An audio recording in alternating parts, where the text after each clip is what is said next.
Establishment کا سیاست سے کوئی تعلق نہیں ہے، ٹھیک ہے؟ تو خان صاحب تو یہ کیوں کہتے ہیں کہ اسٹیبلشمنٹ آئین سے بات کریں؟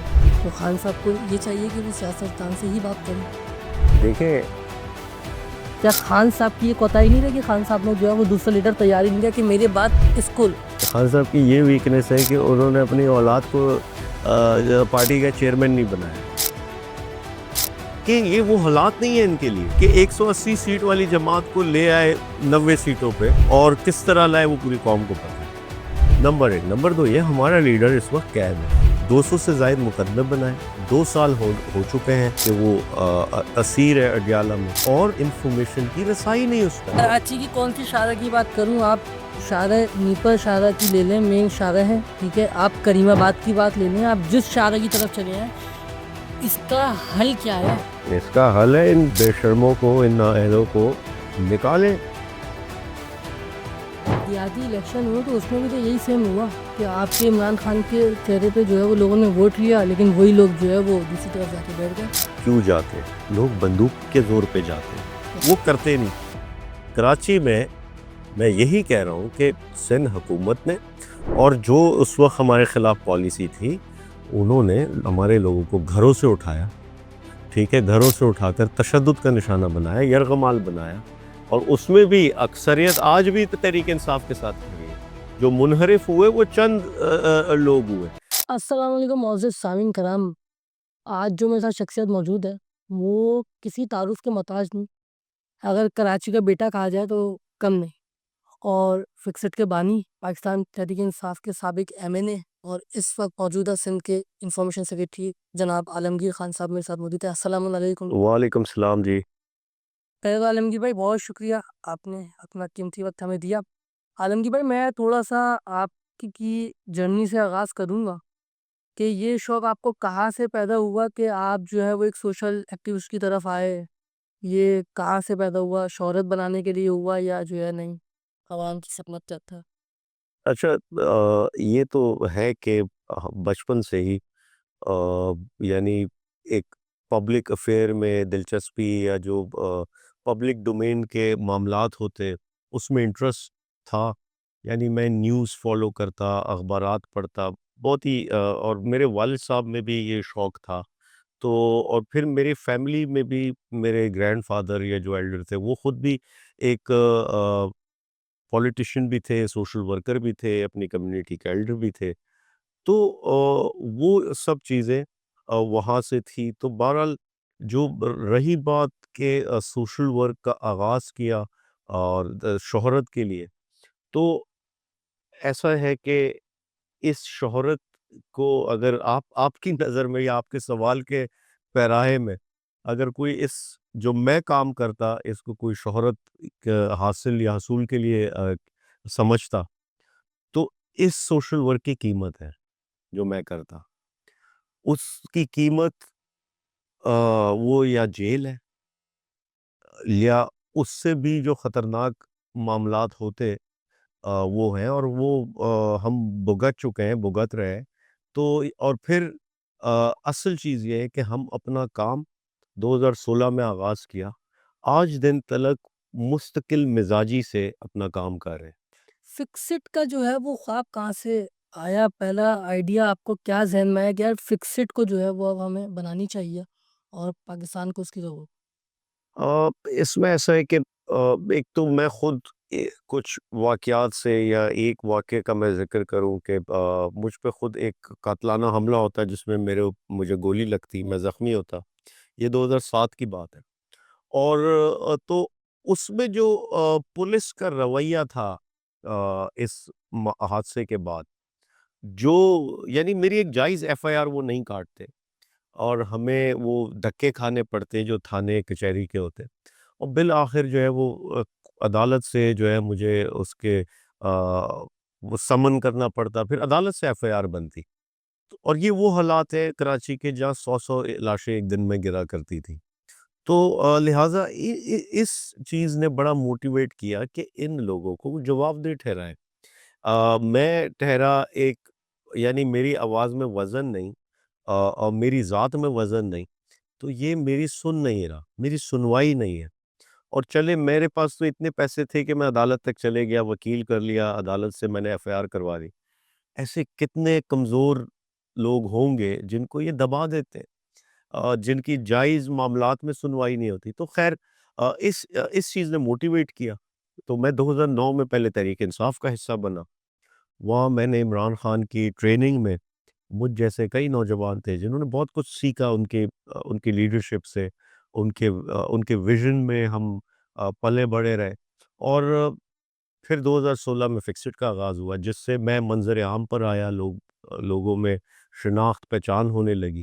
حالانکہ میں تحریک انصاف میں بڑی سینئر پوزیشنز پہ تھا پہلے، میں اسٹوڈنٹ ان کی آئی ایس ایف سندھ کا صدر تھا، پھر سینٹرل ایگزیکٹو کاؤنسل کا ممبر تھا، لیکن وہ چونکہ میں منظر عام پہ نہیں تھا، لوگ اکثر یہ سمجھتے کہ شاید میں پہلے فکسڈ بنائی ہے پھر میں پی ٹی آئی میں آیا ہوں 2018 میں، اکثر لوگوں کو یہ تاثر رہتا، تو آپ کی شہرت کا سبب جو ہے وہ فکسڈ بنا۔ اور کہہ سکتے ہیں۔ اچھا مجھے یہ بتائے گا کہ آپ کا اپنا ذریعہ معاش کیا ہے؟ کیا یہ فکسڈ، یہ این جی او یا پارٹی میں آ جانا، یہی سب آپ کا ذریعہ معاش ہے، یا آپ کا اس کے علاوہ بھی کوئی ذریعہ معاش ہے؟ ہمارا فیملی بزنس ہے آٹو موبیل کا، اور میرے بھائی بزنس کرتے ہیں، ہماری جوائنٹ فیملی ہے، تو ہمارا یہ جو بزنس ہے آلموسٹ 80 سے ہمارا یہ بزنس ہے، پہلے ٹرکس کا تھا، پھر گاڑیوں کا، تو میرا وہی ذریعہ معاش ہے۔ اور فکسڈ ہو یا تحریک انصاف ہو، یہ اس میں کوئی یعنی مانیٹری ٹرمز میں مجھے کوئی اس سے سپورٹ نہیں حاصل، اور بلکہ یہ کچھ لینے کے لیے نہیں ہے بلکہ دینے کے لیے، کنٹریبیوٹ کرنے کے لیے، تو سمپل ان سے میرا کوئی ذریعہ معاش نہیں۔ عالمگیر بھائی، یہ بہت اس وقت کراچی کا نا سب سے مین ایشو ہے نیپا روڈ۔ 2021 میں اس پروجیکٹ کی جو ہے وہ بنیاد رکھی گئی، 2022 میں اس کی کنسٹرکشن کا کام آغاز ہوا، آج 2025 ہو گئی، پورا نیپا روڈ نمائش سے لے کے آپ کا نیپا پورا جو ہے وہ آج خراب ہوا ہے۔ میں جاننا چاہتا ہوں کہ کب تک حل ہوگا، کیا اس کی کوئی ڈیڈ لائن ہے؟ ابھی میئر کراچی بولتے ہیں 2035 میں اس کو ختم کر۔ آپ کو کیا لگتا ہے کہ یہ چیز اور اس طرح کی عوام کے لیے کتنی مشکلات ہیں؟ کراچی کی مین شاہراہ ہے اس وقت۔ ویسے اگر تو بے شرمی کا پتہ نہیں کیا علاج ہے، یہ ملیر سے، نیپا سے نہیں، ملیر سے آ رہا ہے، اور پھر پورا یونیورسٹی روڈ اور پھر نمائش تک لوگوں کی زندگی حرام کر دی ہے۔ ارد گرد جو آبادی ہے اس میں ایستما کے ایشوز آ رہے ہیں کیونکہ ڈسٹ پولوشن ہے وہاں۔ پھر نیپا کے قریب ہی انہوں نے اپنا جو کنکریٹ پلانٹ ہے جہاں یہ ساری کنسٹرکشن مٹیریل وہ بناتے، وہ سب ادھر ایک پوری فیکٹری نما بنا دی ہے، اور بنائی کہیں جہاں پہلے پارک ہوا کرتا تھا۔ اور ابھی بھی یعنی 2022 میں مجھے یاد ہے کہ شرجیل میمن ٹرانسپورٹ منسٹر تھا، ٹرانسپورٹ تھا غالباً شاید، تو اس نے کہا کہ اگلے 6 مہینے میں ہم اس کو کمپلیٹ کر دیں گے۔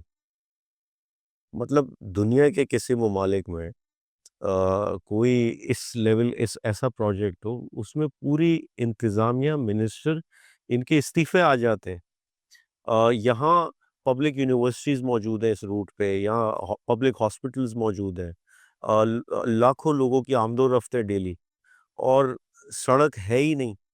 یعنی چھوٹی اب تو 4x4 ہوگی تو ان گڑھوں سے، ان کھڈوں سے وہ گزر سکتی ہے، یہ حالات ہے۔ پھر کبھی پانی کھڑا ہو جاتا، کبھی پائپ لائن پھٹ جاتی، کبھی کیا ہوتا، اور ان حالات کے باوجود وہ کہہ رہے کہ 2035 میں کمپلیٹ ہوگا۔ یعنی بے شرم لوگ ہیں۔ اور میں یہی کہوں گا کہ ہم اس کے لیے زیادہ سے زیادہ لوگوں کو متحرک کریں، احتجاج کریں، جس کا میرا پلان بھی ہے کرنے کا۔ اور باقی تو، اور پھر سب سے اہم جو لاگت انہوں نے طے کی تھی اس کے آدھے سے زیادہ اوپر چلی گئی ہے لاگت، یہ 100 ارب کراس کر گیا ہے یہ پورا منصوبہ، اور جتنا یہ ڈیلے ہوگا اتنی قیمت اور اس کی بڑھتی جائے گی، لیکن کوئی احساس نہیں ہے ان کو۔ تو بہرحال اس شہر کا یہی المیہ ہے کہ، اور سمجھ نہیں آتا کہ پلانرز ہیں کون اس کے، کہ کیا آپ کو ابھی میئر کراچی کہتا ہے کچھ ٹیکنیکل فالٹس ہیں، پورا کھود دیا، اس کی بنیادیں ڈال دی اور پورا تہس نہس کر دیا، اب آپ کہہ رہے ہیں ٹیکنیکل فالٹس ہیں اور ٹریفک کنجشن ہوگی وغیرہ وغیرہ۔ اور پھر صرف یہ نہیں، ایک طرف یونیورسٹی روڈ کھود دیا، دوسری طرف جوہر میں ایک انڈر پاس بن رہا، وہ کھود دیا، اور پورا اس ایریا کا سارا ٹریفک جو ہے اس وقت ڈسٹرب ہے، لوگ جو ہے وہ بہت زیادہ بیزار ہیں، اور اگین اسکول بچے ٹائم پہ نہیں پہنچ رہے، ہاسپٹل مریض ٹائم پہ نہیں پہنچ رہا، جاب کرنے والا اپنی جاب پہ ٹائم پہ نہیں پہنچ رہا، اور ان بے شرموں کو سر کراچی کی کون سی شارہ کی بات کروں؟ آپ شارہ نیپر شارہ کی لے لیں، مین شارہ ہے، ٹھیک ہے، آپ کریم آباد کی بات لے لیں، آپ جس شارہ کی طرف چلے ہیں، اس کا حل کیا ہے؟ اس کا حل ہے ان بے شرموں کو، ان نااہلوں کو نکالیں اور اس کے لیے جدوجہد کریں۔ نجی چینل پہ کامیڈی شو میں بیٹھ کے جو ہے وہ سر پہ جو ہے وہ اپنے وہ رکھتے ہیں اور بولتے ہیں کہ میں ابھی 2 سال بعد جو ہے وہ اس کا پلان تیار کروں گا۔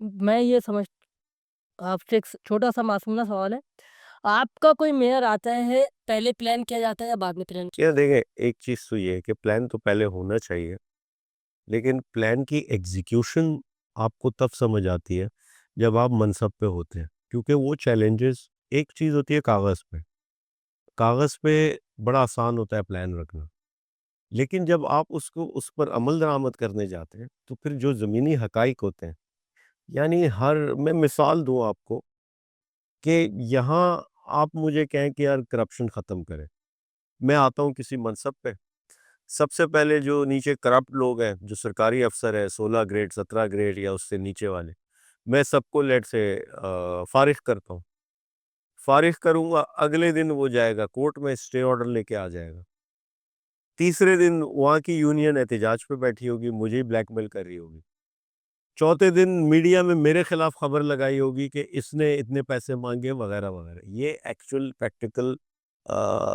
جب آپ فیلڈ پہ ہوتے تو یہ حالات کا سامنا ہوتا، اور دوسری طرف آپ کاغذ پہ بڑا آسانی سے لکھ دیتے۔ یہ میں اس لیے کہہ رہا ہوں کہ چیلنجز ہم نے دیکھے تو لیکن پلان آپ کے پاس پہلے ہونا چاہیے۔ آپ الیکشن میں ایک منشور کے تحت ووٹ مانگتے، ایک پلان عوام کو بتاتے کہ یہ میں آؤں گا تو یہ میرا پلان ہے، یہ میرا منشور ہے، یہ میرا ہدف ہے۔ تو اس کے بغیر اگر آپ الیکشن میں آ رہے ہیں، ہاں فارم 47 والے آ سکتے ہیں، کیونکہ ان کو پتہ ہے عوام نے تھوڑی ووٹ دینا ہے، ان کا تو منشور کچھ اور ہے، کہیں اور سے جیتنا ہے انہوں نے، تو ہاں وہ ایسے آ سکتے ہیں، جیتنے کے بعد اب پلان کر رہے ہیں کہ کیا کرنا ہے۔ اچھا عالمگیر بھائی، کراچی میں نا سارا ہی مسئلہ کراچی کے ساتھ ہے۔ کراچی کیوں بہت ہے، جو اس وقت پاکستان میں سب سے زیادہ ٹیکس کراچی دیتا ہے۔ گیس کا مسئلہ کراچی میں، پانی کا مسئلہ کراچی میں، بجلی کا مسئلہ کراچی میں، روڈوں کا مسئلہ کراچی میں۔ کراچی کے ساتھ ایسا ظلم کیوں ہو رہا ہے؟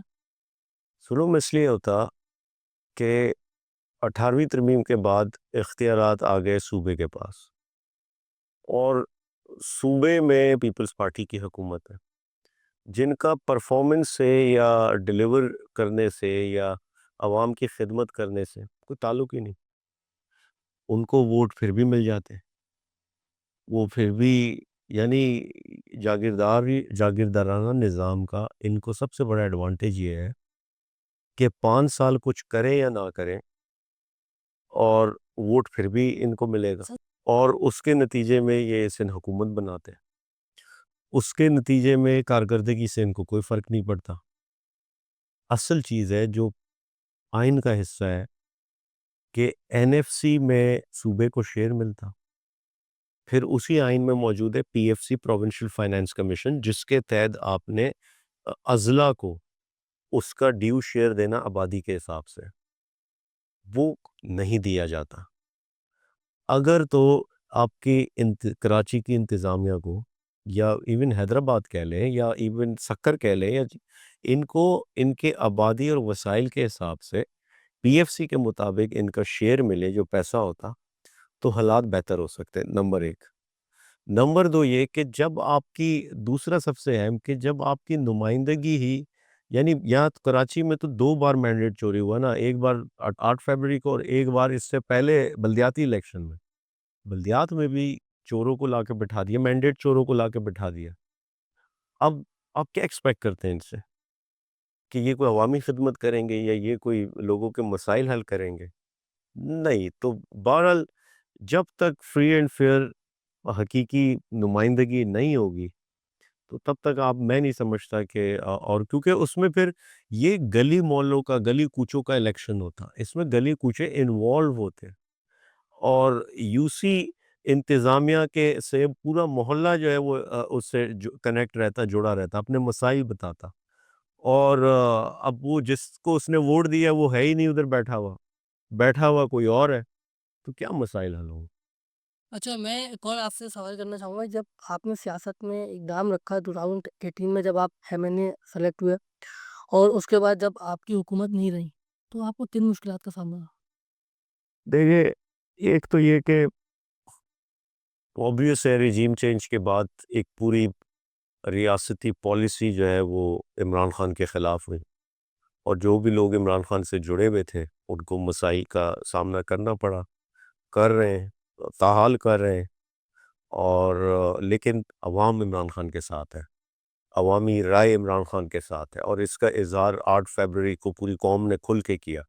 وہ الگ بات ہے کہ اس دن بھی عوامی رائے کو دبایا گیا، اس دن بھی مینڈیٹ چوری کیا گیا، لیکن آج ہر مکتبہ فکر، چاہے وہ دینی طبقہ ہو، چاہے وہ تاجر طبقہ ہو، ہر طبقہ عمران خان کی سپورٹ میں. تو لہٰذا وہ مشکلات تو رہی ہیں کہ مقدمے بھی بنائے گئے، جیل بھی جانا پڑا، اور میری کراچی میں جو نشست تھی جہاں سے الیکشن لڑا، 1.25 لاکھ کے قریب ووٹ تھے، اگلے دن 1100 ووٹ کر دیے اس کو.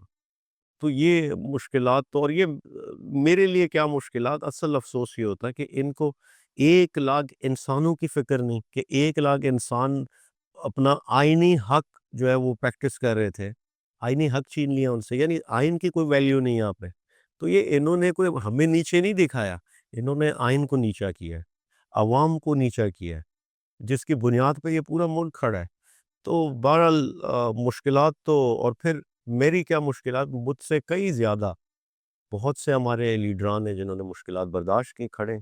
لیکن کون سے کھڑے ہیں؟ آپ کے آدھے تو لوگوں نے تو چھوڑ دی پارٹی، اچھے یار میں ہمیشہ عہدے پہ فائز رہتے بھی آپ کی مشکلات وقت میں نہیں. اچھے وقت میں تو چھوٹے سے چھوٹا بچہ بھی آپ کے ساتھ کھڑا ہوگا، تو مشکل وقت میں کیوں نہیں کھڑا ہوگا؟ میں ہمیشہ یہ کہتا ہوں کہ آپ ان لوگوں کا تو ذکر، ہر میڈیا کے دوست سے میں یہ کہتا ہوں، آپ ان کا ذکر کرتے جو پارٹی چھوڑ کے چلے ہیں، ان کا ذکر بھی تو کرے نا.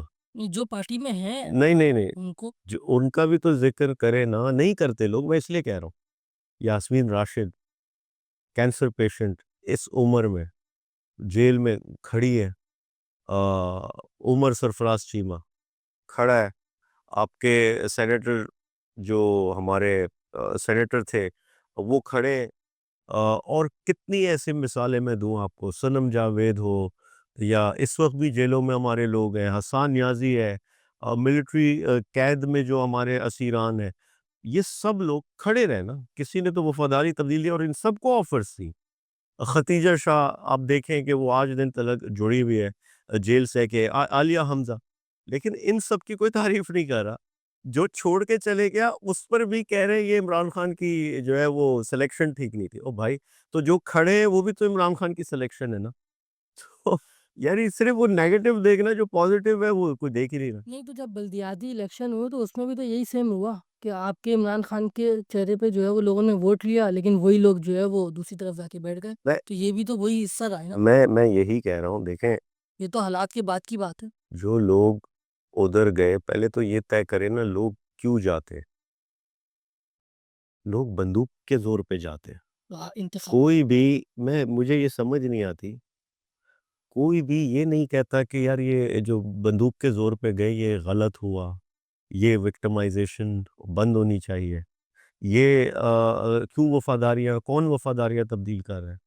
کوئی اس پہ بات نہیں کرتا. جو جس کے ساتھ جو ہوا کہہ رہے تم کیوں گئے، یعنی جو وکٹم ہے، مطلب یہ ایسا ہے کہ شہر میں ڈکیتی ہو رہی ہے، تو میں جس کے ساتھ ڈکیتی ہو رہی ہے اس کو کہہ رہا ہوں تم سے ڈکیتی کیوں ہوئی، تمہارا موبائل، تمہاری گاڑی کیوں چوری ہوئی، تم گھر سے اس وقت نکلے کیوں، تم نے باڈی گارڈ کیوں نہیں رکھا. اس سے سوالات شروع کر دوں. ٹھیک ہے، اس کی کمی کوتاہیاں تو بعد میں، پہلے تو ذرا دیکھے نا کہ کیا کس نے، کیوں کیا. جس نے کیا، ظلم کیا، اس کی تو بندہ بات کرے نا. وہ کرتے نہیں. کراچی میں یہی کہہ رہا ہوں کہ سندھ حکومت نے، اور جو اس وقت ہمارے خلاف پالیسی تھی، انہوں نے ہمارے لوگوں کو گھروں سے اٹھایا. ٹھیک ہے، گھروں سے اٹھا کر تشدد کا نشانہ بنایا، یرغمال بنایا، اور اس میں بھی اکثریت آج بھی تحریک انصاف کے ساتھ کھڑی ہے. جو منحرف ہوئے وہ چند لوگ ہوئے، لیکن کوئی اس کا ذکر نہیں کر رہا کہ کیوں ہوئے. کیونکہ یہ میں اس لیے کہہ رہا ہوں، دیکھیں اگر صرف پیسے پہ وفاداری تبدیل ہوتی تو پیسہ تو زرداری کے پاس اس صوبے میں آج سے نہیں ہے. پیسہ تو 2008 سے ہے، جب سے یہ سندھ حکومت بنی ہے. تو تب تو پی ٹی آئی اسٹینڈ کر رہی تھی، تو تب بک جاتے یہ سب. آج تو مسئلہ یہ ہے کہ لوگوں کو غائب کیا جا رہا ہے، ٹارچر کیا جا رہا ہے، تو اس کا کوئی ذکر نہیں کرتا. تو بلدیات میں تو کھڑے ہی حالات خراب ہونے کے باوجود، خراب ہونے کے بعد وہ لوگ آپ کے کھڑے ہو رہے ہیں، تو پھر بھی وہ بک جائیں تو پھر آپ کا انتخاب ہی غلط ہوا نا. یہ انتخاب میں سلیکشن آپ کی غلط رہی نا. کیا کہہ رہا ہوں، میں کہہ رہا ہوں کہ جن کو بھی اٹھایا گیا، جیسے بھی اٹھایا گیا، ایک تو یہ ہے کہ اکثریت انٹیکٹ رہی. اکثریت آج بھی جو ہے وہ پی ٹی آئی کی بلدیاتی کے ایم سی میں موجود ہے. وہ ایک طرف ہے، ہمارا پارلیمانی لیڈر بھی موجود ہے. لیکن چند لوگوں کا آپ ذکر کریں، چند لوگوں کی مثال دیں. میں یہ کہہ رہا ہوں وہ جو گئے ان کے اس کردار پہ لعنت میں بیچتا ہوں، ٹھیک ہے. لیکن میں یہ کہہ رہا ہوں کہ آپ وہ اسباب تو بتائیں نا کہ کیوں گئے، کیسے گئے، اٹھایا گیا، غائب کیا گیا، ان کو ان کی وفاداریاں تبدیل کرائی گئی، ان سے پریس کانفرنسز کرائی گئی، بعد میں استحکام پارٹی پاکستان میں ان کی جوائننگ کرائی گئی. یہ سب یہ کیوں منظر عام سے نکال دیتے یہ ساری چیزیں؟ اچھا، یہ تو آپ کہہ رہے ہیں نا، آپ کے پاس کیا شیورٹی ہے، وہ تو خود ہو سکتا ہے پہلے سے ان کا چناؤ اسی طرف سے ہے. آئی پی پی میں انہوں نے پریس کانفرنس کی ہے، میڈیا نے رپورٹ کیا ہے اس کو. میں نہیں کہہ رہا، آئی پی پی میڈیا کے سامنے موجود ہے، ان کی اپنی اسٹیٹمنٹ باقاعدہ پریس کانفرنس کی ہے، عمران اسماعیل کی سربراہی میں کی ہے. اچھا، میرا اس وقت ایک آپ سے بہت اہم سوال ہوگا کہ اس وقت خان صاحب جیل میں ہیں، آپ کی قیادت کے دو ٹکڑے ہوئے رہے، آپ عوام کو نہیں پتا کس کی طرف چل رہی ہے، ایک بولتا ہے میری طرف آ جاؤ. اس وقت آپ کا ایک لیڈر کون ہے خان صاحب کے وہاں؟ کیا خان صاحب کی کوتاہی ہے کہ خان صاحب نے، اگر بھٹو خاندان کی بات کی جائے تو بھٹو خاندان چلتے بعد ہے، ان کا لیڈر دوسرا پتہ ہے کہ کون سا لیڈر ہے. شریف خاندان کی بات کیا تو ان کا دوسرا لیڈر پتہ ہے. کیا خان صاحب کی یہ کوتاہی نہیں رہی کہ خان صاحب نے جو ہے وہ دوسرا لیڈر تیار ہی نہیں کیا کہ میرے بات اسکول بھٹو کا دوسرا لیڈر کون ہے؟ بھٹو ہی خاندان سے؟ لیکن خان صاحب کی بھی تو ویکنیس ہے کہ دوسرا کون سا شعبہ ہے. خان صاحب کی یہ ویکنیس ہے کہ انہوں نے اپنی اولاد کو پارٹی کا چیئرمین نہیں بنایا. دیکھیں ایک چیز سمجھیں، جن حالات میں آج تحریک انصاف ہے، یہ کوئی نارمل حالات نہیں ہے تحریک انصاف کے لیے، نہ نارمل سچویشن ہے، نہ ہم کوئی نارمل سچویشن میں پولیٹکس کر رہے ہیں. سب سے اہم پی ٹی آئی پہ جب بھی سوال کرے اس منظر نامے کو ضرور سامنے رکھے کہ یہ وہ حالات نہیں ہیں ان کے لیے کہ 180 سیٹ والی جماعت کو لے آئے 90 سیٹوں پہ، اور کس طرح لائے وہ پوری قوم کو پتہ ہے. نمبر ایک. نمبر دو، یہ ہمارا لیڈر اس وقت قید ہے، 200 سے زائد مقدمے بنائے، 2 سال ہو چکے ہیں کہ وہ اسیر ہے اڈیالہ میں، اور انفارمیشن کی رسائی نہیں اس تک. وہاں یعنی 2 دن ہیں ملاقاتوں کے، ایک ہے منگل کا دن، ایک ہے جمعرات کا دن. اس میں فیملی ملتی یا وکلا ملتے. پولیٹیکل لیڈرشپ کو، یعنی مجھے مطلب ہر جمعرات کو پولیٹیکل لوگوں کا ٹائم ہوتا، ہر جمعرات کو اس میں ہمارے M N As, M P S سب شامل ہوتے. ایک بار مجھے بھی بلایا گیا، عمران خان خود نام اپروف کرتا ان کو، لوگوں کو بلاتا، نہیں ملنے دیا گیا ہمیں. ہر جمعرات کو پولیٹیکل لیڈرشپ باہر بیٹھی ہوتی ہے، نہیں ملنے دیا جاتا. صرف فیملی کو اور وکلا کو ملاقات کی اجازت دی جاتی. اب اس میں اتنے سارے حالات اور واقعات میں عمران خان تک جو انفارمیشن پہنچتی، عمران خان اس کی بنیاد پر فیصلے کرتے، احکامات دیتے، جو اسٹیٹمنٹس دیتے. اب آپ یہ کہیں کہ ان حالات میں پارٹی تتر بتر ہے یا سب ہے، وہ نیچرل ہے. نیچرل اس لیے ہے کہ آپ کے گھر آپ کا خاندان ہے، اس کا سربراہ نہیں ہو تو نیچرل ہے کہ آپس میں لوگ لڑیں گے، کیونکہ ایک دوسرے کو کوئی سربراہ مانتا نہیں ہے یہاں. یہ نیچرل چیز ہے. لیکن سب کا یہ متفقہ ایک فیصلہ ہے کہ لیڈر صرف عمران خان ہے. یا تو آپ یہ کہنا کہ عمران خان کے مقابلے میں کوئی نیا لیڈر پیدا کر دیا تو پھر آپ کی بات پہ میں ڈیبیٹ کرتا. لیکن یہاں سب کا یہ ہے بھئی لیڈر عمران خان ہے. ہاں بھئی آپ سے میرا یہ اختلاف ہے، آپ سے اختلاف ہے، آپ سے اختلاف. تو یہ چیز نیچرل ہے، اختلاف رائے بھی ہوتا، اور جمہوری پروسیس میں یہ چیز تو بڑی نیچرل رہتی، آپ جو ہے وہ ڈفرینس آف اوپینین رہتا. تو میں سمجھتا کہ اور ہاں یہ ضرور ہوتا، کچھ جگہ تعمیری تنقید ہوتی، کچھ جگہ تنقید برائے تنقید ہوتی، یہ فرق ضرور رہتا.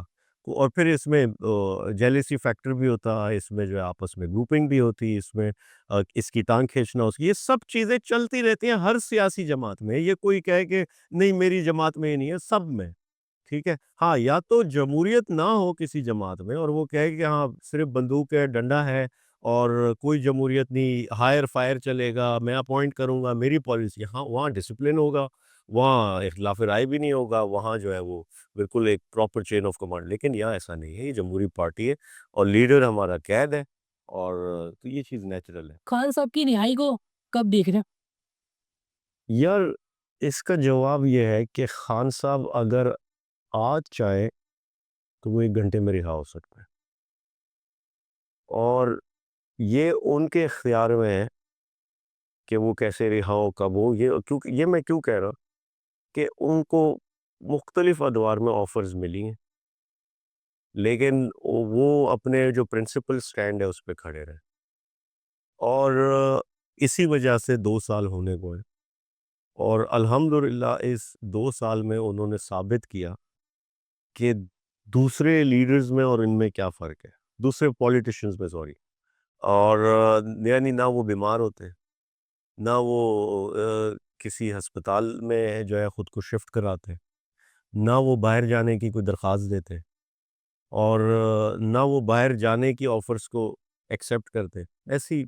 تو میں یہ سمجھتا کہ زیادہ دور نہیں ہے، کیونکہ یہ ہو نہیں سکتا کہ آپ کی پالیسی اور پبلک رائے ایک دوسرے کے پیرالل چلے. عوامی رائے اور پالیسی پیرالل چلے گی تو یہ کیوس ہوگا آخر میں. تو یہ سمجھنا ہوگا صاحب اختیار، صاحب اقتدار لوگوں کو، کہ ہوش کے ناخن لیں. عوام کا پاپولر لیڈر ہے، عوامی رائے اس کے ساتھ ہے، اور مزید بگاڑ یہ قوم برداشت نہیں کر سکتی. اس قوم کو اسٹیبلٹی چاہیے، اکانومی کو پولیٹیکل اسٹیبلٹی چاہیے، اور لہٰذا عمران خان کی رہائی بہت ضروری ہے. تو میں سمجھتا کہ قوم بھی متحرک ہو رہی ہے، اور کہیں نہ کہیں جو ہے وہ انشاءاللہ عوامی پریشر میں چیزیں مختلف ہوں گی. اچھا، خان صاحب کا ایک ہمیشہ سے رہا ہے کہ اسٹیبلشمنٹ کا سیاست سے کوئی تعلق نہیں ہے. ٹھیک ہے، تو خان صاحب تو یہ کیوں کہتے ہیں کہ اسٹیبلشمنٹ آئے مجھ سے بات کریں؟ تو خان صاحب کو یہ چاہیے کہ وہ سیاستدان سے ہی بات کریں. دیکھیں، ہم یہ کہتے جو ہمارا گول ہے، جس کے لیے ہم لگے ہوئے ہیں، کہ ہر ادارہ اپنے ڈومین میں رہے. ٹھیک ہے، میڈیا کے اپنی ڈومین ہے اسی میں رہے، جوڈیشری کی اپنی ڈومین ہے، سیاستدان پارلیمان کی اپنی ڈومین ہے، اسٹیبلشمنٹ اپنی ڈومین میں رہے.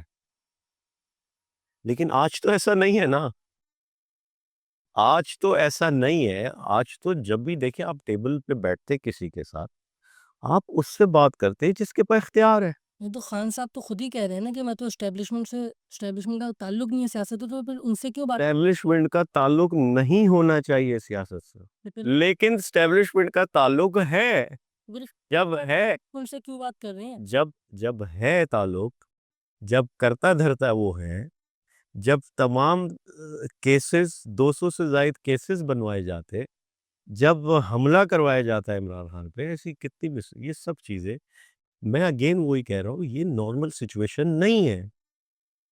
یہ نارمل سچویشن میں تو آپ یہ کہہ سکتے، جب نارمل سچویشن نہیں ہے تو آپ یہ دیکھتے کہ وہ پاور کوریڈورز کون سے ہیں، بجائے اس کے کہ آپ کا بھی کسی کے ساتھ کانفلکٹ ہوگا تو آپ کیا اس کے ساتھ بیٹھیں گے جس کے پاس کوئی اختیار ہی نہیں ہے، جو مطلب ویسی ڈمیز ہے، یا آپ اس کے ساتھ بیٹھ کے بات چیت کریں گے جس کے پاس اختیار ہو.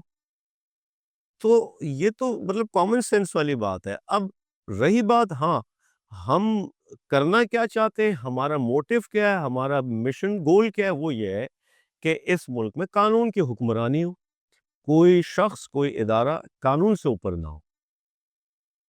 تو خان صاحب سیاستدان سے ہی بات کریں، میں آپ سے یہی تو سوال کر رہا ہوں. سیاستدان کون ہے؟ فارم 47 والے کو میں نہیں سیاستدان سمجھتا تو نا. وہ بھی تو یہی کہتے ہیں کہ 2018 میں آپ بھی فارم 47. کیسے بتائیں نا، پروف کریں نا. آپ بھی سیم ہی بات کر رہے ہیں میرے پھر؟ پاس تو نہیں میرے پاس تو فارم 45 موجود ہے نا. میں تو عدالت بھی جا رہا ہوں, دنیا کو بھی دکھایا, میں نے میڈیا کو بھی دکھایا. میرے 293 یا 294 پولنگ اسٹیشن کے ایک ایک فارم 45 دکھایا. ٹھیک ہے, اکثر سیاسی جماعتیں میری گواہی بھی دے رہی ہیں, اور موقع پر گواہان بھی موجود ہیں. 2018 میں کیا تھا, میں جس حلقے سے 2018 میں لڑا, اس وقت کے فارم 45 بھی موجود ہیں میرے پاس ثبوت کے طور پہ. میرے حلقے سے 2018 میں عمران خان لڑے تھے, میں کیمپین ان کی مینیج کر رہا تھا, اس کے بھی فارم 45 موجود ہے میرے پاس. اور اس 2018 سے ہمارے 3.5 سال میں جو بھی مقابلے میں کینڈیڈیٹس تھے, کسی نے عدالت میں چیلنج نہیں کیا. کوئی آ جاتا کہ میرے یہ فارم 45 ہیں اور عمران خان والے غلط ہیں وغیرہ وغیرہ. تو ہم اگر کوئی بات کر رہے ہیں وہ سبسٹینشیل ہے, ہم مٹیریل لے کر آ رہے ہیں کہ بھائی یہ مواد ہے, اس پر بات کرو. تو اگر کوئی یہ زبانی کہہ دے تو ویسے تو زبانی پتہ نہیں میں کون سے الیکشن پہ ہم کہہ دیں, لیکن بات ہے اس وقت ہم کلیم کر رہے ہیں کہ ہماری جو 180 نشستیں وہ فارم 45 پہ کلیم کر رہے ہیں ہم. آنے والے الیکشن میں دوبارہ آپ لوگ آتے ہیں اور دوبارہ آپ کا یہی ہوتا ہے تو عوام آپ کو ووٹ کیوں دے؟ کیونکہ آپ اپنے ووٹ کی حفاظت نہیں کر پا رہے. ابھی اتنے سال ہو گئے آپ لوگ جو ہے وہ فارم 47 فارم 45 پہ ہی لڑ رہے ہیں, جب اس کی حفاظت نہیں کر پا رہے. آنے والے وقت میں آپ کو عوام کی ووٹ دے گی. دیکھیں ایک چیز سمجھیں, پولیٹکس یا آپ کوئی بھی اپنا ایک مشن یا گول اپناتے ہیں, یہ جدوجہد کا نام ہے. یہ ایسے نہیں ہے کہ مطلب میں مثال دوں کہ ابھی یہ گلوبل سموڈ فلوٹیلا ہوا, وہ محاصرہ نہیں توڑ سکے یا ان کو اجازت نہیں ملی وہاں ایڈ پہنچانے کی غزہ میں, تو میں یہ کہہ دوں کہ اگلے قیامت تک اب کوئی نہ جائے وہاں پہ. یہ کیا بات ہوئی؟ آپ کوشش کرتے, آپ بار بار کوشش کرتے, کامیابی اللہ کے اختیار میں, اور وہ اللہ ایسی غیب سے مدد بھیجتا ہے وہ آپ کے ذہن و گمان میں بھی نہیں ہوتی. ٹھیک, یعنی یہ بالکل وہ بات ہے, ایک صاحب نے کہی کہ فجر کی نماز پہ مسجد میں جو ہے وہ سب سے زیادہ کم صفیں ہوتی, لوگ اس میں شرکت کم کرتے فجر کی نماز, تو اذان دینا چھوڑ دیں ہم. ٹھیک, تو یہ نہیں ہوتا میرے بھائی. یہ 10 بار الیکشن چوری کرے, میں 10 بار لڑوں گا, میں چیخ پکار کروں گا, میں سیاسی ایکٹیوسٹ ہوں, میں احتجاج کروں گا, میڈیا کے پاس جاؤں گا, عدالت کے پاس جاؤں گا. ٹھیک, میں پرامن ایکٹیویزم یا پرامن جدوجہد میں یقین رکھتا ہوں. یہی عمران خان کی تربیت ہے. بندوق نہیں اٹھاؤں گا میں, اور میرا الیکشن بندوق پہ چوری ہوتا, لیکن میں پرامن جدوجہد جاری رکھوں گا. اس میں کتنے سال لگتے, میں کیسے کامیاب ہوتا, وہ اللہ جانتا ہے. اچھا, بہت ساری مخالف آپ کے ساتھ بھی پارٹیز کھڑی ہوئی تھی, میں اس میں ایک نام علامہ راجہ ناصر کا بھی لینا چاہوں گا. تو ان کے ساتھ بھی جو ہے وہ آپ لوگوں نے الائن کیا. میں چاہوں گا کہ ان کی طرف سے آپ کو کیا چیز ملی اور کیا وفاداری ملی؟ دیکھیں, ایک تو یہ کہ جو کردار علامہ صاحب کا رہا اس سارے ادوار میں, عمران خان کے قریبی ساتھی ہوں یا عمران خان کے بہت ہی اہم لوگ جو چھوڑ کے چلے گئے, اور ہم علامہ صاحب اس دور میں کھڑے رہے کہ ہمیں اندازہ ہے کہ کس پریشر سے کن تکلیفات کا انہوں نے سامنا کیا ہو, لیکن وہ ایک مجاہد کی طرح کھڑے رہے, حق کے ساتھ کھڑے رہے. عمران خان سے انہوں نے ملاقاتیں بھی کی, اور آج جو ہے وہ تحریک تحفظ آئین پاکستان, اس کو بھی وہ لیڈ کرے. تو ان کا ایک مثالی کردار رہا. اور یعنی ایک تو وہ ہوتا نا کہ محض تقاریر یا محض گفتار, یا انہوں نے اپنے کردار سے ثابت کیا, اور میں تو بڑی ان کی عزت کرتا ہوں اس لحاظ سے. پھر وہ عمران خان سے ملے بھی, اور انہوں نے باہر آ کے بتایا جو بڑی تاریخی جملے تھے, کہ عمران خان نے ان سے کہا کہ میں نے اللہ سے جو مانگا, یعنی اللہ نے کم عمر میں مجھے شہرت بھی دی اور پیسے بھی دیے, اور اس میں کامیابی بھی دی, ورلڈ کپ سے لے کے کرکٹ کیریئر میں, اور پھر سوشل ورک میں بھی اللہ نے کامیابی دی. پھر اللہ نے کامیابی اس حد تک دی کہ وزیر اعظم بنا دیا. تو عمران خان علامہ صاحب سے کہتا ہے کہ اب میں اللہ سے کہتا ہوں, اللہ سے مانگتا ہوں کہ اللہ مجھے شہادت دے. جو شخص اس لیول پہ چلے جائے نا کہ وہ اللہ سے شہادت مانگ رہا ہو اور جیل میں بیٹھ کر، اس کو کون ہرا سکتا ہے؟ اس شخص جو بھی قوت ہے اس کو ہرانے میں لگی ہے، وہ ہر روز ہار رہی ہے، کیونکہ اس کی منزل تو دیکھو نا، اس کو آپ کس بات پہ ڈراؤ گے؟ اس نے اپنی منزل جو طے کر لی ہے وہ ایکسٹریم ہے، آپ اس کو ہرا ہی نہیں سکتے۔ تو لہٰذا جو بھی وہ قوت ہے، عمران خان سے بات کریں۔ پاکستانی عوام کو کیا میسیج دیں گے، خاص کر چونکہ آپ کا تعلق کراچی سے، کراچی کی یوتھ کو کیا پیغام ہے؟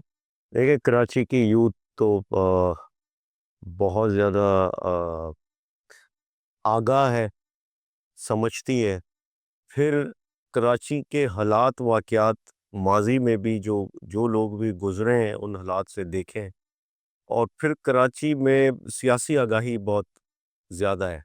میں دوسرے شہروں میں، دوسرے صوبوں میں بھی رہا ہوں، تو کراچی کی یوتھ سمجھتی ہے، ایسا نہیں ہے کہ وہ کوئی لکیر کی فقیر یا کسی لائن پہ لگا دیا، اور وہ پرکھتی ہے ہر جماعت کو۔ میں یہ صرف کہوں گا کہ کوئی مسائل آپ کو نظر آتے، اس کی یہ کوئی سیاسی جماعتوں کا ٹھیکہ نہیں ہے کہ وہ مسائل کی نشاندہی کرے یا احتجاج کرے یا اویئرنیس دے یا ڈیمانسٹریشن کرے۔ باحیثیت شہری آپ کی یہ ذمہ داری ہے کہ ان مسائل پر بات بھی کریں، ان مسائل کے حل تلاشیں، حل کے لیے کام کریں، اور معاملات کو اپنے ہاتھ میں لیں۔ تو اور کراچی کے نوجوانوں نے بڑی بڑی تحریکیں چلائی ہے ماضی میں، تاریخ میں، اور اکثر جماعتوں کی آج بھی اگر آپ لیڈرشپ لیں تو وہ کراچی سے ہی ہے، اور کراچی کی بڑی بڑی یونیورسٹیز سے نکل کر پالش ہو کر ان جماعتوں میں سے، تو کراچی کا بڑا کردار ہے، اور میں تو بڑا سراہتا ہوں نوجوانوں کے کردار کو۔ میرے ساتھ فکسٹ میں، پی ٹی آئی میں ہمیشہ ہی نوجوان رہتے میرے ارد گرد، اور ان سے بھی میں سیکھتا، اور پھر ان کی سپورٹ کے ساتھ ہی ہم اپنا کام بھی کرتے ہیں۔ فکسٹ اور پی ٹی آئی کیسے مینیج کرتے ہیں؟ فکسڈ کا یہ ہے کہ جو ہمارے جتنے فلاحی کام ہیں، جس میں روڈ ریپیئرنگ ہو گئی، گٹر کے ڈھکن لگانا، پانی کے کنویں بنانا، ہمارا یتیم گھر ہے، ہمارا اسکل سینٹر ہے، روزگار اسکیم ہے، یہ کام ہم فکسڈ کا ہمارا آفس ہے کراچی میں، وہاں ضرورت مند لوگ آتے، مسائل بتاتے، تو اس پر ہم کام کرتے ہیں۔ اور تحریک انصاف جو ہماری جو بھی سیاسی سرگرمیاں ہوتی وہ میری تحریک انصاف میں ہوتی۔ ہاں فکسڈ کے پلیٹ فارم سے ہم یہ ضرور کرتے کہ مختلف ایسے مسائل ہوتے جس میں سول سوسائٹی کو موبلائز کرنا ہوتا، یعنی ہم نے ماضی میں کے الیکٹرک کے خلاف فکسڈ کے پلیٹ فارم سے احتجاج کیے، کہ یہ نہ نظر آئے کہ کوئی پرٹیکولر سیاسی جماعت جو ہے وہ ان کو اٹھا، بلکہ یہ ایک سول سوسائٹی کا ایشو ہے، اور ایک سافٹ اور زیادہ مؤثر میسج جائے ان تک کہ یار یہ مسئلہ تو اب سول سوسائٹی میں چلے گیا ہے۔ اور اسی انداز میں ہم نے پولیس کی رشوت خوری کے خلاف احتجاج کیے فکسڈ کے پلیٹ فارم سے، سڑک کی تعمیر کے لیے احتجاج کیے، تو فکسڈ کا وہ ڈومین رہا ہے ہمیشہ، اور جہاں میری سیاسی سرگرمیاں ہیں وہ تحریک انصاف۔ فکسٹ کے جو ورکرز ہیں ان کی سیلریز ہیں؟ فکسڈ کے اکثریت 99% جو لوگ ہیں وہ والنٹیئر ہیں، رضاکار ہیں۔ 1% وہ لوگ ہیں جو ہمارا سٹاف ہے، جس میں ہمارے اگر یتیم گھر ہے تو اس کا سٹاف ہے، یا جو ہمارا اسکل سینٹر ہے اس کا سٹاف ہے، یا جو ہمارے دفاتر ہیں اس کا سٹاف ہے، یا جو کچن چلتا ہمارا اس کا سٹاف ہے۔ لیکن 99% جو ہمارے لوگ ہیں وہ رضاکار ہیں، ان کو کوئی سیلری نہیں ملتی۔ جو کام سیاست کا ہے وہ کام فکسڈ کر رہی ہے، کیا سمجھتے ہیں؟ یہ دیکھیں میں تو یہ سمجھتا ہوں کہ یہ آ، ہر سیاستدان کو سوشل ورکر ہونا چاہیے، سوشل ورک کرے، عوام کی فلاح کے لیے کام کرے۔ یہ کیا بات ہوئی کہ میں سوشل ورکر ہو سکتا ہوں، میں سیاستدان نہیں ہو سکتا، میں سیاستدان ہو سکتا ہوں، سوشل ورکر؟ دونوں کا کام ایک جیسا ہی، ایک ہی طرح کا ہے کہ مسائل کی نشاندہی کرنی، اس پر آواز اٹھانی، انتظامیہ یا ذمہ داران کو جواب دہ ٹھہرانا، یہ تو کام دونوں کا ہی بنتا ہے۔ اور آپ کے علم میں ہونا چاہیے کہ اسی لیے ایک سوشل ورکر جو ہوتا ہے نا، اس کے در پر سب سے زیادہ ضرورت مند اور تکلیف دہ لوگ آتے ہیں، اپنے مسائل لے کر آتے ہیں، سب سے زیادہ مسائل کے قریب وہ ہوتا، جو ایک یعنی ایک وہ ہے نا کہ سوشل ورکر یعنی جو بڑے بڑے سوشل ورکر ہیں، تو سب سے زیادہ وہ قریب ہوتا تو سب سے زیادہ اس پہ ذمہ داری بھی ہوتی اکثر، یعنی عبدالستار ایدھی نے کوئی تو وجہ ہے نا کہ 2 بار اس شہر سے الیکشن لڑا، ٹھیک، اس سے بڑا سوشل ورکر کوئی نہیں تھا دنیا میں۔ تو یہ ریزن ہوتی ہے کہ جب آپ کہتے ہیں کہ یار اس مسئلے کے لیے یا یہ مسائل کے لیے شاید میں کچھ کردار ادا کر سکوں، شاید مجھے اس میں کوئی موقع مل جائے، تو میں تو سمجھتا ہوں ہر بندہ یا تو یعنی ایک یہ جو مائنڈ سیٹ ہے نا، ہاں پولیٹیشین وہ بنے گا جس نے پیچھے بتہ خوری کی ہو، جس نے لاشیں گرائی ہو، جس نے کوئی حرام خوری سے انڈسٹری بنا دی ہو، اس کے پاس پیسہ ہے وہ سیاستدان بنے، اس کے پاس ریوو پیچھے گارڈ اور ڈالے لے کے گھوم رہا ہو وہ سیاستدان بنے، جو سوشل ورک کر رہا ہے اس کا کام ہے وہ سوشل ورک ہی کرتا ہے۔ یہ کہاں کی بات ہے؟ سیاستدان چاہے ڈینٹسٹ ہو، چاہے ڈاکٹر ہو، چاہے انجینئر ہو، چاہے کوئی بھی پروفیشنل وابستگی ہو اس کی، وہ سیاست میں آئے، پارٹ پلے کرے، تبھی آپ ان حرام خوروں کو سائڈ پہ کر سکیں گے، جب ایسے صاف ستھرے اچھے لوگ ان طبقوں سے اٹھ کر لوگ پارٹیسپیٹ کریں گے۔ آپ اور ہم پارٹیسپیٹ کرتے نہیں اور حرام خور بیٹھے رہتے ہیں۔ میرا سوال یہ ہے کہ یہ جو ابھی موجودہ سیلاب کی صورتحال کی ہے، اور چونکہ آپ گراؤنڈ پہ موجود تھے، اور کراچی میں جو روڈوں پہ جو یہ پانی کا روڈ کیا ہے بلکہ میں اس کو گڈھوں میں کہوں گا، گڈھے خراب اور نالے پورے بھرے ہوتے ہیں، اس کو کس طرح اس کا بہتر نظام کر سکتے ہیں؟ کیونکہ یہ پورے پاکستان کا مسئلہ تھا۔ دیکھیں کراچی کے جو مسائل ہے، ہر بارش میں کراچی ڈوب جاتا۔ ایک تو پہلے یہ ان بے شرموں کو یہ بتانا کہ یار یہ کوئی کووڈ کرونا نہیں ہے کہ یہ کوئی دنیا میں پہلی بار آیا اور پوری دنیا تحقیق کر رہی ہے کہ اب اس سے کیسے نپٹا جائے۔ یہ ہر سال کا مسئلہ ہے کراچی کا، اور یہ کوئی ایسا بھی نہیں کہ صرف پاکستان کے کراچی میں ہی ہو رہا ہے، پاکستان کے دوسرے شہر اسلام آباد میں ہر ہفتے بارش ہو رہی ہوگی، بالکل پانی نہ کہیں کھڑا رہتا ہے نہ، لاہور میں بھی نسبتاً بہتر نظام ہے۔ کراچی میں کیا مسئلہ ہے؟ کراچی میں سب سے بڑا مسئلہ یہ ہوا کہ جس حساب سے اس کی آبادی بڑھتی گئی اس حساب سے اس کی اربن پلاننگ نہیں ہوئی، اور اس ٹائم بھی اسی میئر کی حکومتیں تھی جب یہ بگاڑ سارا آ رہا تھا۔